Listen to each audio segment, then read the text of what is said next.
আপনি হয়তোবা কারো চোখের জল দেখবেন, কিন্তু তার প্রত্যেকটা চোখের পানির মধ্যে জড়ে যাওয়া ওই হাজারটা গল্প আপনি কখনো দেখতে পারবেন না। এই জন্য দেখা যায় যে অনেক মানুষ যদি কান্না করে, অনেক মানুষ সেটাকে নিয়ে ঠাট্টা মশকারি করে। ওই মানুষটা জীবনে কেন কান্না করছেন সেটা ও জানে, আর ওর আল্লাহ তাআলা জানে যে একজন মানুষ কতটা কষ্ট পেলেই তার চোখ দিয়ে পানি পড়ে।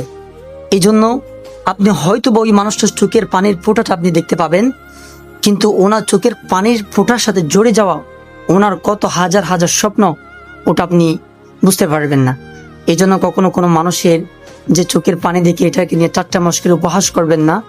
যে জাস্ট আপনি যদি কোনো কিছু যদি করতে না পারেন, ওনার কাছে যান, ওনাকে সাহস দেন। কারণ ওই মানুষটা অনেক কষ্ট পাওয়ার পরেই কান্না করছেন। জাস্ট কেউ যদি ওনার পাশে যদি দাঁড়ায়, তখন সে ওটাকে কি মনে করে আপনি জানেন?